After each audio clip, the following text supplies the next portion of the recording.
आदिवासी और दलित विरोधी है भाजपा सरकार। भाजपा विधायक प्रतिनिधि की हरकत शर्मनाक। सीधी जिले के भाजपा विधायक पूर्व प्रतिनिधि प्रवेश शुक्ला द्वारा आदिवासी युवक पर पेशाब करने के वायरल वीडियो के बाद जहां सरकार भी एक्शन मोड में दिखाई दे रही है, तो वहीं आदिवासी युवक के साथ घटित इस शर्मनाक घटना को लेकर शहर कांग्रेस के नेतृत्व में कार्रवाई की मांग को लेकर पुलिस अधीक्षक समीर सौरभ को ज्ञापन सौंपा। कांग्रेस का कहना है कि आरोपी पर न केवल कठोर कार्रवाई हो, लेकिन ऐसी घटनाओं की पुनरावृत्ति न हो। वहीं कांग्रेस ने एक सवाल भी खड़ा किया है कि अक्सर दलितों के साथ होने वाले अत्याचारों में भाजपा के लोगों का ही नाम आता है, जो काफ़ी चिंतनीय है। कांग्रेस का आरोप है कि सरकार और भाजपा नेताओं के संरक्षण में आदिवासी, दलित, शोषित एवं पीड़ित लोगों को भाजपा के कार्यकर्ता अपमानित और प्रताड़ित करने में लगे हैं। कांग्रेस ने कहा कि आदिवासी युवक और उसके परिवार के साथ पूरी कांग्रेस खड़ी है। देखिए, जिस प्रकार से पूरे मध्य प्रदेश के अंदर भारतीय जनता पार्टी का तांडव मचा हुआ है, चाल चरित्र और चेहरे की पार्टी, जिन्होंने लोगों के बीच में खुद को चाल चरित्र और चेहरे की बताकर उन्होंने लोगों से वोट लिया और सरकार बनाई।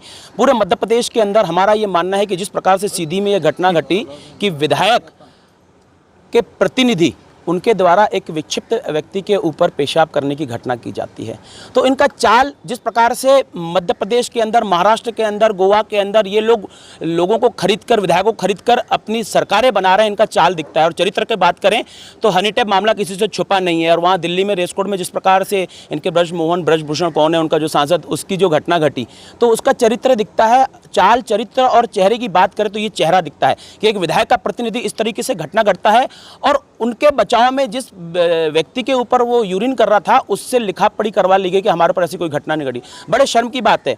हमारा ये मानना है कि भारतीय जनता पार्टी का जो मेन मोटिव है वह दंगे कराकर सत्ता हथियाने का है, और उसी का नतीजा है कि वो हमेशा आदिवासी लोगों, आदिवासी व्यक्तियों के ऊपर, माइनॉरिटी, चाहे वो मुसलमान हो, चाहे वो दलित हो, ऐसे समाज के ऊपर वो लगातार दबाव बना रहे हैं, लगातार उनके ऊपर इस प्रकार से कार्य करते हैं। और लगभग ऐसे मामले, चाहे वो बच्चियों के साथ बलात्कार का मामला हो मध्य प्रदेश के अंदर, तो हमारा ये मानना है कि इनके पीछे हमेशा भारतीय जनता पार्टी का कोई कार्यकर्ता ही क्यों निकल कर आता है। तो हमारा ये मानना है कि भारतीय जनता पार्टी जो है वो जितने भी उनके जो कार्यकर्ता हैं, काम करते हैं, उनका केवल मोटिव है कि ऐसे समाज को दबाया जाए। और कांग्रेस पार्टी सर्वधर्म वाली पार्टी है।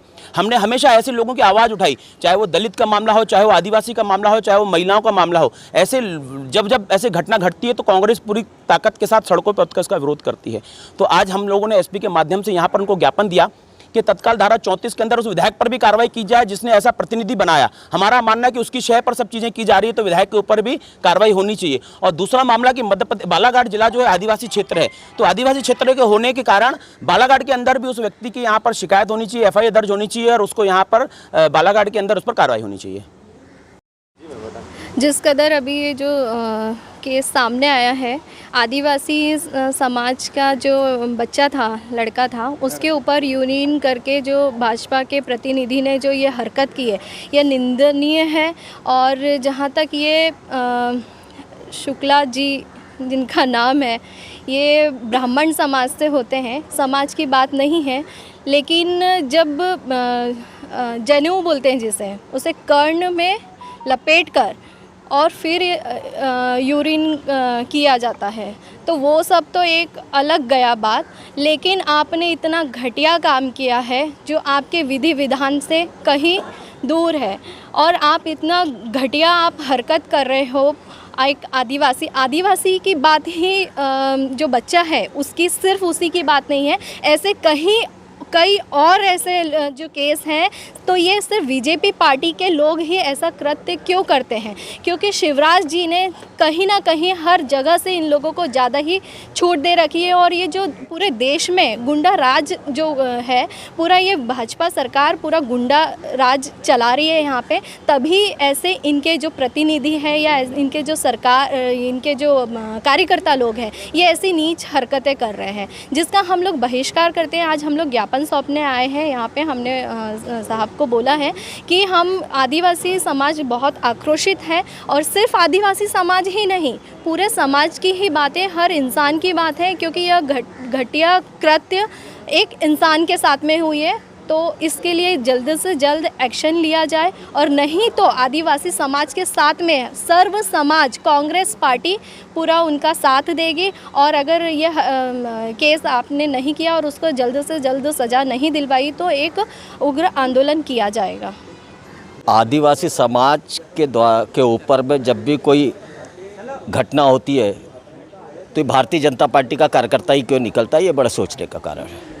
पिछले समय से देखो, भारतीय जनता पार्टी का छोटा कार्यकर्ता हो चाहे देश के उच्च पदों पर बैठा हुआ देश का प्रधानमंत्री क्यों ना हो, जब बात आती है वोटों की राजनीति करने के लिए तो एक और आदिवासी महिला को राष्ट्रपति बनाया जाता है, और दूसरी ओर जब आदिवासी के सम्मान की बात आती है, संसद का भवन का लोकार्पण होता है, तो उसी आदिवासी राष्ट्रपति को प्रोटोकॉल के अंतर्गत में उनको नहीं बुलाना। किस प्रकार से देश का प्रधानमंत्री भी आदिवासियों के समाज के प्रति किस प्रकार से उनका अपमान करने का काम करता है। और जो छोटा कार्यकर्ता होता है, चाहे बच्चियों के साथ बलात्कार का मामला हो, आदिवासी समाज के युवा के ऊपर में पेशाब करना, ये इतना घृणित काम है। सिर्फ वोटों की राजनीति भारतीय जनता पार्टी करती है। आज हम आदिवासी समाज से का जिला है, हमारे ज़िले में बाहुल्य जिला है, और आदिवासी समाज के साथ में कांग्रेस खड़ी है। और ये भारतीय जनता पार्टी के हर कार्यकर्ताओं को सबक सिखाने के लिए आज तो हमने यहाँ एफआईआर दर्ज कराने के लिए ज्ञापन सौंपा है, और इनके ऊपर बालाघाट में एफआईआर दर्ज नहीं होती है तो उग्र आंदोलन करके दबाव बनाया जाएगा।